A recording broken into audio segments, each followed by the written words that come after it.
അല്ല, നമ്മളിന്ന് ചെയ്യാൻ പോണതേ തക്കാളിത്തൊക്കാട്ടോ. അപ്പോൾ ഉരുളി വെച്ച് നല്ലെണ്ണ മൂപ്പിച്ചിട്ട് അതിലേക്ക് ഉലുവ ഇടാം. ഉലുവ ഒന്ന് മൂത്ത് വരുമ്പോൾ അതിലേക്ക് കുറച്ച് ഉഴുന്ന് പരിപ്പ് ഇടുക കേട്ടോ. അതൊന്ന് മൂക്കാൻ വെച്ചതിന് ശേഷം നമ്മൾ അതിലേക്ക് നന്നായി കുനുകുനാന്ന് അരിഞ്ഞ് വെച്ച വെളുത്തുള്ളി ഇടുക. വെളുത്തുള്ളി ഒന്ന് അത്യാവശ്യം ഒരു പകുതി മൂപ്പ് വരുമ്പോൾ അതിലേക്ക് നമുക്ക് ഇഞ്ചി ഇടാം, അരിഞ്ഞ് വെച്ച ഇഞ്ചി. ഇത് രണ്ടും കൂടി നന്നായി മൂപ്പിച്ചെടുക്കുക. കൂടെ ഒരു 4-5 പച്ചമുളക് കൂടി ഇടാം. അത് കഴിഞ്ഞ് നമ്മുടെ കയ്യിൽ കറിവേപ്പില ഉണ്ടെങ്കിൽ ആവശ്യത്തിന് ഇട്ടോളൂ കേട്ടോ. ഞാനുള്ള കറിവേപ്പിലേക്ക് അഡ്ജസ്റ്റ് ചെയ്തിട്ടിട്ടുണ്ട്. ഇനി ഇത് നന്നായിട്ട് നമ്മൾ മുരിയിച്ചെടുക്കണം കേട്ടോ. ഇത് നമ്മൾ കുറച്ചധിക കാലം എടുത്ത് വെക്കാൻ വേണ്ടി ചെയ്യുകയാണ്. അപ്പം അതിലെ വെള്ളത്തിൻ്റെ കണ്ടൻറ്റ് മുഴുവനായിട്ട് പോകണം. ഇനി അത് മുരിഞ്ഞതിന് ശേഷം നമ്മൾ നല്ല കുനുകുനാന്ന് അരിഞ്ഞ് വെച്ച സവാള ഇട്ടോളൂ കേട്ടോ. സവാള അത്യാവശ്യം ഞാനൊരു 2.5-3 കിലോ തക്കാളി എടുത്തിട്ടുണ്ട്.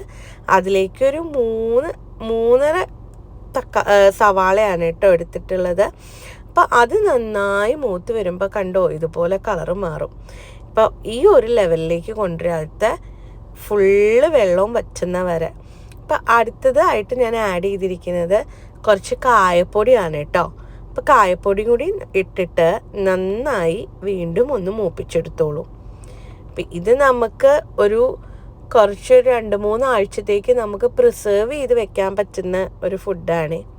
നിങ്ങൾക്ക് ചപ്പാത്തിയുടെ കൂടിയും ഇഡ്ഡലി ദോശയുടെ കൂടിയും ഇനി വേണമെങ്കിൽ ഒരു നേരം തക്കാളി ചോറ് ഉണ്ടാക്കാനും, പിന്നെ നമുക്ക് മീൻ പൊള്ളിക്കുമ്പോൾ അതിലേക്ക് മസാലയായിട്ടും ഒക്കെ ഇത് യൂസ് ചെയ്യാം കേട്ടോ. ട്രാവലിംഗ് ചെയ്യുന്നവരാണെങ്കിൽ ഇത് ഉണ്ടാക്കി ഒരു ബോട്ടിൽ വെച്ച് കഴിഞ്ഞാൽ ചപ്പാത്തി ആയിട്ടോ പൊറോട്ടയുടെ കൂടെയോ ഒക്കെ ആയിട്ട് നമുക്കിത് കഴിച്ച് നമ്മളുടെ ഫുഡ് അങ്ങ് സെറ്റാക്കാം. ഇപ്പം ഞാൻ അടുത്തതായി ഇതിലേക്ക് കുറച്ച് മഞ്ഞൾപ്പൊടി ഇട്ട് കൊടുത്തിട്ടുണ്ടായിരുന്നേ. അതൊന്ന് മൂത്ത് വന്നതിന് ശേഷം നമ്മൾ അടുത്തത് ഇടാൻ പോകുന്നത് മുളക് പൊടിയാണ്. അപ്പോൾ മുളക് പൊടി അത്യാവശ്യം ഇട്ടോളൂ കേട്ടോ.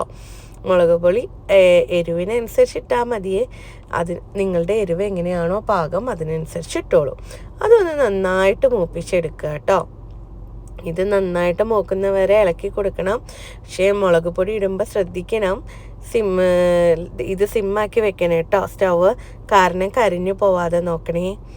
അത് കഴിഞ്ഞിട്ട് അതിലേക്ക് നമ്മൾ അടുത്തത് ഇടാൻ പോകുന്നത് നമ്മളുടെ മെയിൻ ഇൻഗ്രീഡിയൻ്റായ ടൊമാറ്റോ ആണ്. അപ്പോൾ ഞാൻ നേരത്തെ പറഞ്ഞ മാതിരി 3 കിലോ 2.5-3 കിലോ തക്കാളി ഉണ്ടായിരുന്നു. അത് മൊത്തം നന്നായി ചെറുതായിട്ട് അരിഞ്ഞിട്ട് അതിലിട്ടു.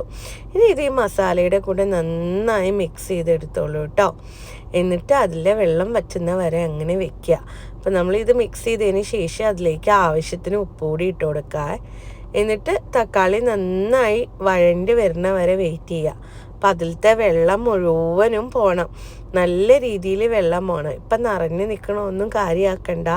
ഇത് ചെയ്ത് വരുമ്പോൾ നമ്മുടെ ഉരുളിയിൽ താഴെ കുറച്ചേ ഉണ്ടാവുള്ളൂ. അതുപോലെ ഡ്രൈ ആക്കി എടുക്കണം. അപ്പോഴാണ് നമുക്ക് കുറച്ച് അധിക കാലം അതെടുത്ത് വെക്കാൻ പറ്റുക. ഇപ്പോൾ കണ്ടില്ലേ, അത്യാവശ്യം ഡ്രൈ ആയിട്ടുണ്ട്. ഇനി ഒന്നുകൂടി ഡ്രൈ ആക്കി കുറച്ച് കഴിഞ്ഞ് നോക്കൂ, അതിലെ എണ്ണ പുറത്ത് വരണം. കണ്ടോ, ഇതാണ് പാകം.